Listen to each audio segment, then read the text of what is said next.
Good evening. Welcome to the broadcast of AHCNN News. Manor Farm has taken England by surprise again, with its unique board of directors, making an announcement earlier today. Here is Raymond with the news. Yes, Lucas, the pigs on this unique farm behind me have really done it this time. A few hours ago, a group of farmers in the neighborhood were unexpectedly invited to the first ever inspection tour about the farm. As part of this coverage, I took on this tour, and I must say that the work atmosphere was very impressive. Animals were diligently weeding the turnip field, hardly ever raising their faces from the ground. It seems like the pigs are having things running as smooth as silk. Once done, the farm's administration, led by Napoleon, invited everyone to a drink in the farmhouse. It seemed that the long period of mistrust had finally come to an end. Wow, tonight was a real eye-opener to experience what a real productive farm could be. You know, we farmers had an unfortunate long period of distrust with Manor Farm. We somehow felt that perhaps there was something lowly and indisciplined about a farm run by animals, but after experiencing it with my own eyes, they only had the most up-to-date methods, the highest level of orderliness ever imagined. And let's not forget about the windmill. Man, I think if there's one thing that we took away from this, it would be that all farm managers, whether pig or human, are united in struggles and challenges. Napoleon's interests were the same with us all along, and I can clearly remember this from his speech. He said, "Let us lower our rations, extend the working hours, and minimize the pampering of laboring animals. Using our tactics, we shall receive more for less." True inspiration, indeed.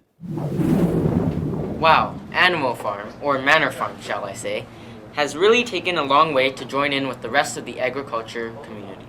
To commemorate this, let us take a look at some of the archives we have found about this farm's historical achievements. For Farmer Jones, his farm would never be the same again since one evening several months ago. He joins us by phone today. So, tell us, Mr. Jones, how did this all happen? Well, it was quite odd, actually. One summer evening, my wife and I were just peacefully catching up with a newspaper in the comfort of our little farmhouse. Suddenly, out of nowhere, I found myself surrounded by bulls and horses from all four sides. It was almost as if our farm animals had planned this all along. Can you believe it? Our own animals, driving their masters from our land. This is outrageous. I demand my land be given back to me.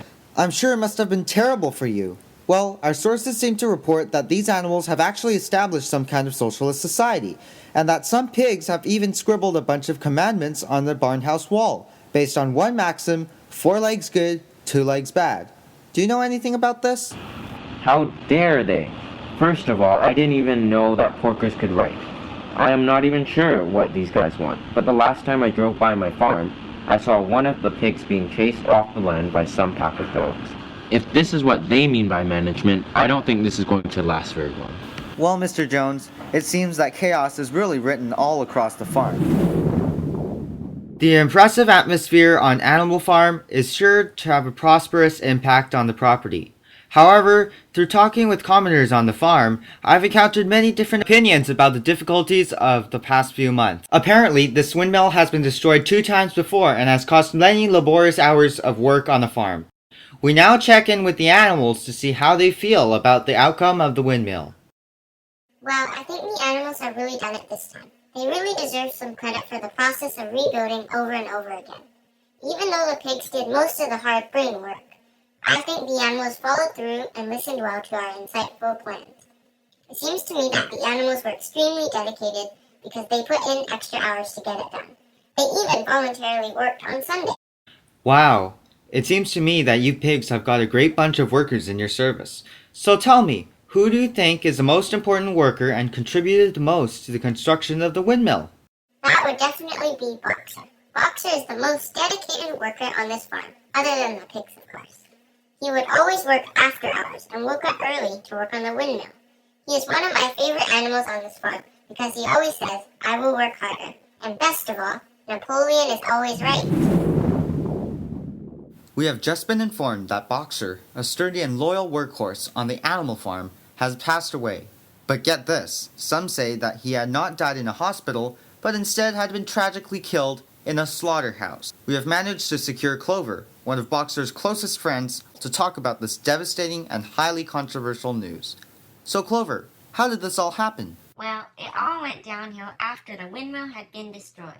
Boxer had a goal. He told me he wanted to complete Napoleon's plans for the windmill before he retired. However, each time the windmill was rebuilt, it took him even more strength to make it stronger. Benjamin and I knew that a horse, even as strong as Boxer, couldn't last that long. Boxer was injured when he was moving one of the rocks for the windmill. He had fallen and was in a grave state. I knew Boxer would never recover after this incident. A truck that said horse slaughterer came and took Boxer away. Squealer assured me that the truck was owned by a vet surgeon, but after today's heartbreaking news, I knew the pigs were up to something. So is this what Manor Farm actually is? From a flourishing and prosperous neighborhood to the betrayal of their own. What will happen to the future of the animals? Back to you, Lucas. And that's all for tonight. Thank you very much for tuning in. As always, for AHCNN News, I'm Lucas Wong. Enjoy your evening.